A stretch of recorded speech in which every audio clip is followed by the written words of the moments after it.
শীতের সকালের আমেজে যদি এরকম নানা রকম কালারিং ভেজিটেবলসের চাউমিন দেখা যায়, তার উপর একটু সস, বলুন তো কেমন লাগছে দেখতে। এতে কিন্তু একটু হলুদের ছোঁয়া নেই, সমস্তটাই সবজি দিয়ে, গাজর, আলু, ক্যাপসিকাম আর উপরে একটু সস দিয়েছি। কি সুন্দর দেখতে লাগছে দেখুন, যেন দেখেই মনটা ভরে যাচ্ছে। নমস্কার, কেমন আছেন আপনারা সবাই? আশা করি ঈশ্বরের কৃপায় আপনারা সকলে খুব ভালো আছেন, সুস্থ আছেন। আমরাও ভালো আছি। আমার নতুন আরও একটি ব্লগে আপনাদের সকলকে স্বাগত জানাই। সকাল সকাল যদি এরকম সবজির ছোঁয়া দিয়ে চাউমিন খাওয়া যায়, তাহলে আর কী লাগে বলুন। তার উপরে যদি পিঠে এই রোদটা পড়ে, সকালবেলা এই জায়গাটাতেই বসে আমি খেতে খুব ভালোবাসি, কারণ এখানটায় খুব ভালো রোদ আসে। কিন্তু আজকে ভীষণ দেরি হয়ে গেছে সকালের খাওয়াটা খেতে। প্রায় 10:30 মতন বাজে, মেয়ের দিকে রেডি হয়ে গেছে স্কুলে যাওয়ার জন্য। আজকেই ওর প্রথম স্কুল, প্রথম ক্লাস, আর আজকেই না দেরি হয়ে যায়। আর ও এসছে মোজা পরতে, মোজাটাও কিছুতেই পরতে পারে না। আর ভালোই রোদ আছে দেখুন, আমার শাশুড়ির মা তাই দিয়েছেন ওনার কম্বলগুলো সাইডে রোদে। আর আমাদের এই উঠোনের এই জায়গাটায় পোটের উপরে এত সুন্দর রোদ আসে যে সমস্ত কিছু এখানে রোদে দিলে বেশ গরম হয়ে যায়। আর মেয়ের আবদার ছিল, মা প্রথম দিন স্কুলে যাব, আমাকে কেক বানিয়ে দিতে হবে। তাই সকাল সকালেই কেকটা বানাতে লেগে গিয়েছিলাম, আর বেশ সুন্দর হয়ে গেছে। আর আজকে ওর আবদারের কেক ছিল চকলেটের কেক। একটু চকলেটের ছোঁয়া পেলে ওর যেন মনটা ভারী খুশি হয়ে যায়। আগে একদিন বানিয়েছিলাম কেক, ও বলেছিল, মা স্কুল যেদিন যাব সেদিন আমার জন্য একটা কেক বানিয়ে দিও। মেয়ের কথা রাখতে সকাল সকালেই কেকের তোড়জোড় শুরু করে দিয়েছিলাম, যাতে 10টা 10:30টার মধ্যে হয়ে যায় আমার, আর ও টিফিনে নিয়ে যেতে পারে। দেখুন একেবারে গরম কেক, আমাকে বলছে, মা এক্ষুনি পিস করে দাও, আমি একটা খাবো আর সঙ্গে একটা নিয়েও যাব। আজকে প্রথম দিন ক্লাস তো, 1:30টার সময় ছুটি হয়ে যাবে, তাই ভারী কিছু টিফিন দেবো না, এই ছোটো দেখে 2 পিস টিফিনে ওর কেকটা দিয়ে দেবো, ও বেশ খুশি হবে। প্রথমে বড় এক পিস দিতে যাচ্ছিলাম, ও বলছে, মা আমি তো এখন একটা খাবো, তুমি ছোট দেখেই আমাকে টিফিনে কেক দাও। আর এই দেখুন, যতবারই খাচ্ছে ততবারই এইভাবে দেখাচ্ছে যে ভালো হয়েছে, ভালো হয়েছে। আমি বলছি, নিয়ে তাড়াতাড়ি করে খেয়ে নিয়ে, দেরি হয়ে গেছে, তাড়াতাড়ি করে স্কুলে যেতে হবে। প্রথম দিন যদি স্কুলে দেরি হয়ে যায়, দাদাভাইরা আবার বকাবকি শুরু করবে। মেয়েকে দিয়ে তো এসেছি, এবার তো দুপুরের রান্নার তোড়জোড়টা শুরু করে দিতে হবে। তাই দুপুরের রান্নার তোড়জোড় শুরু করে দিয়েছি, আর আপনাদেরকে পুরোটাই আর দেখালাম না। দুপুরের রান্নায় ছিল এই যে পালং শাক। পালং শাকটা হাফ দেখতে পাচ্ছেন, আর হাফ আমি হাজব্যান্ডের জন্য টিফিন গুছিয়ে নিয়েছি, তার জন্য ভাতটাও দেখুন একটু কম, টিফিনে ভাতটাও গুছিয়ে নিয়েছি। এখনও মাছের ঝালটা গরম আছে বলে এখন গরম গরম মাছের ঝালটা টিফিনে এখনও দেওয়া শুরু করিনি, তবে আপনাদেরকে দেখিয়েই ওর টিফিনটা গুছিয়ে ফেলবো। দোকানে তো আবার টিফিনটা দিয়েও আসতে হবে দুপুরেরটা আর কি। দেখুন মাছের ঝালের কালারটা কিন্তু খুব সুন্দর হয়েছে। আর এই যে ব্যাগপত্র গুছিয়ে আমি কোথাও যাচ্ছি না, যাচ্ছে আমার শ্বশুর শাশুড়ি মা, ওনারা 12 দিনের জন্য দ্বারকায় ঘুরতে যাচ্ছেন। তার জন্যই দেখুন কতগুলো ব্যাগ হয়েছে। আর তার উপরে তো শীতকাল, ঠান্ডার সময় অনেকগুলোই ব্যাগপত্র হবে। কম্বল 2খানা হালকা পাতলা কম্বল নেওয়া হয়েছে, 2টো বেড কভার, শীতের পোশাক আশাক সমস্ত কিছু। এই দেখুন আপনাদেরকে তাই দেখিয়ে দিচ্ছি যে কতগুলো ব্যাগ হয়েছে। তবে পেপারের মধ্যে যেটা আছে, এটা একটা হালকা কম্বল আছে, সেটাও এই ব্যাগটার মধ্যে ঢুকবে। তবে আমি বুঝে পাচ্ছি না যে কোথায় ঢোকাবে। অনেক কিছু জিনিসপত্র তো, আর দুজনের লাগেজ নিশ্চয়ই কম নয়। আর 12 দিনের জন্য অনেকটাই জিনিসপত্র নিয়ে যাবে আর কি। এটা দুপুরের সময় প্রায় 3টে বেজে গিয়েছিল ওনাদের বেরোতে। এখান থেকে হাওড়ায় যাবে, ওখান থেকে ট্রেন আছে। তবে মারুতি করে এখান থেকে সোজা হাওড়াতে যাবে। প্রথমে ট্রেনে করে যাওয়ার কথা ছিল হাওড়াতে, তবে এতটা জিনিসপত্র নিয়ে ট্রেনে আবার ওঠো আবার নামো এসব করতে অনেকটা পরিশ্রম হবে বলে সেই জন্য এখান থেকে একটা গাড়ি করে ওনারা হাওড়ায় যাচ্ছেন। যিনি আর কি ওনাদেরকে নিয়ে যাচ্ছেন, ওনারই একটা গাড়ি রিজার্ভ করা হয়েছে, তাতে করেই যাচ্ছে। তো যেহেতু ওনারা চলে যাচ্ছেন, একটা তো মন খারাপ লাগবেই। তাই আমরা সবাই মিলেই যাচ্ছি এই মোড় থেকে ওনাদেরকে গাড়িতে তুলে দেওয়ার জন্য। খুব কষ্ট হচ্ছে, খুব খারাপ লাগছে জানেন। আবার 12টা দিন পরেই মানুষগুলো বাড়ি ফিরবে।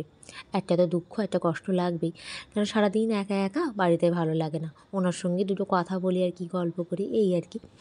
এই যে আমরা সবাই মিলেই যাচ্ছি। এখন 3টে মতন বাজে বললাম, তবে ট্রেন আছে হাওড়া থেকে নাকি 8টা 8:30টার সময়। ওনারা দুজন যাচ্ছেন, আরও অনেক লোক যাচ্ছে, তারা সবাই হাওড়াতেই দেখা করবেন। সবাইকে বলে দেওয়া হয়েছে হাওড়া স্টেশনে অমুক জায়গায় ঠিক টাইম মতন চলে এসো, তারা সবাই ওখান থেকেই যাবে। বেশ অনেক কজনই যাচ্ছেন একসাথে, এই আর কি। ওনারাই প্রথম কোথাও এত দূরে যাচ্ছেন না, ওনারা অনেকবারই এরকম দূরে দূরে ট্রাভেল করেছেন। এর আগে 28 দিনের জন্য দক্ষিণ ভারত ঘুরেছেন, বৃন্দাবন ঘোরা হয়ে গেছে, দ্বারকায় যাচ্ছেন এই, তারপর পুরী ঘোরা হয়ে গেছে বেশ কয়েকবার, এই আর কি। এই যে গাড়ি এসে গেছে, এখানেই ওনারা উঠবেন। আর অনেকগুলো ব্যাগপত্র হয়েছে তো এই আর কি, এটাই একটা সমস্যা। আমি বারবার করে বলছি ব্যাগ কটা হয়েছে সেটা কোথাও নামার সময় ভালো করে গুনে নেবেন, কোনো ব্যাগ যেন না হারায়, যেহেতু দুটো মানুষ যাচ্ছেন, এতগুলো ব্যাগ, এই আর কি, এটাই একটা চিন্তার বিষয়। ঘোরা জিনিসটা সবার ভাগ্যে থাকে না জানেন। যেমন আমার শ্বশুর শাশুড়িমা এত ঘোরেন, আবার এদিকে আমার বাবা মা কোথাও ঘুরতেও যেতে পারেন না, এইটাই আর কি। আর যেমন আমারও, আমিও কোথাও ঘুরতে যেতে পারি না।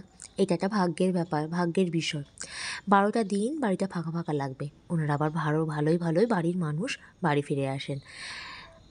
আজকের ব্লগটা যদি আপনাদের ভালো লেগে থাকে, তবে চ্যানেলটা আমার লাইক, শেয়ার আর কমেন্ট করতে ভুলবেন না। আর যদি আরও বেশি ভালো লেগে থাকে অবশ্যই চ্যানেলটা সাবস্ক্রাইব করে দেবেন।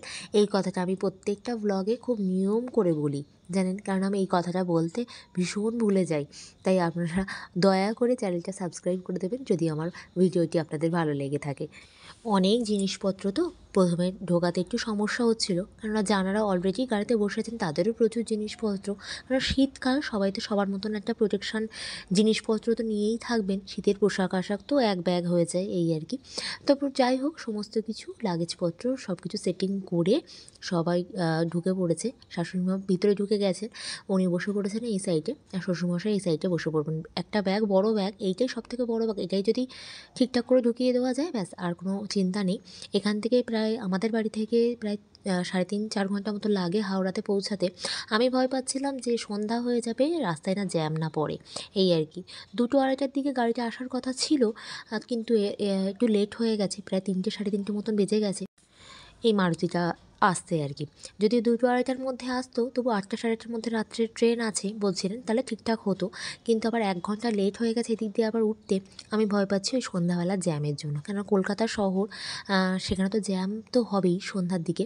আর তার উপরে 1 জানুয়ারির পরের দিন আর কি, এটাই আর কি, এটাই সবথেকে বেশি সমস্যা, যেন ভালোই ট্রেনটা ধরতে পারে আর ভালোই পৌঁছাতে পারে, এই আর কি। আর আমার মেয়ে তো টাটা দেওয়ার জন্য ব্যস্ত তার ঠামা দাদুকে, আর বলছে মা কবে বাড়ি আসবে ঠামা দাদু। আমি ওকে আগের থেকে কিছুই বলি না, যখনই ওর ঠামা দাদু কোথাও যায়, কেননা ও একটু দুঃখ দুঃখ করে যে ঠামা বাড়ি থাকে না, দাদুর বাড়ি থাকে না, এই আর কি। গাড়ি ছেড়ে দিয়েছে, দুগ্গা করে আমরা বাড়ির দিকে ফিরলাম। আর বাড়িতে এসেই ওকে পড়তে বসিয়ে দিয়েছি। এবার নতুন ক্লাসে উঠেই নতুন বই, ইতিহাস আর সংস্কৃত, এটা নতুন দুটো বই অ্যাড হয়েছে, তাই আমি ওকে ভালো করে বোঝাচ্ছিলাম পড়াটা। আর অনেক দিন পরে এই যে পড়তে বসেছে, আবার পড়াশুনো শুরু হয়েছে, একটু প্রথম দিকে বাচ্চাদের একটু অনীহা থাকেই লেখার ক্ষেত্রে, পড়ার ক্ষেত্রে।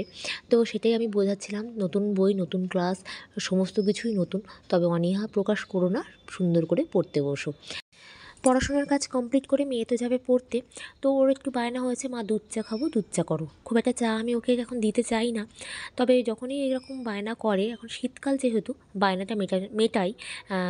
প্রথমে একটু রাগারাগি করি, তারপরে মেটাই, কেননা শীতকালে একটু চা আমি মনে করি বাচ্চাদের একটু দেওয়া যেতেই পারে, তবে অল্প করে, বেশি মাত্রায় নয় অবশ্যই। তবে লিকার চাটাই দিই আদা দিয়ে, কিন্তু আজকে বলছে মা একটু দুধ চা করো, একটু দুধ চা খাই। তো দুধ চা করেছি দুজনের জন্য 2 কাপ, বসে বসে একটু দুধ চাই খাবো শীতকালে। তো ভালোই লাগে এরকম গরম গরম, দুজনের জন্য দুধ চা নিয়েছি। আর এই যে সেই কেকটা বানিয়েছিলাম, কেকটা নিয়েছি, তো মেয়ে তো খেয়েছে, টিফিনে নিয়ে গেছে, স্কুল থেকে বাড়ি এসেও খেয়েছে। তো ও বলছে মা আমি কেক খাবো না, কেক তো আমি খেয়েছি, আমি 2টো বিস্কুটই খাই। ঠিক আছে, তুমি যে কটা বিস্কুট নেবে নাও, আমি তাহলে এই কেকটা খাচ্ছি। আমি এখনও কেকটা টেস্ট করে দেখিনি যে কেমন হয়েছে, যে কেমন হয়েছে খেতে আর কি।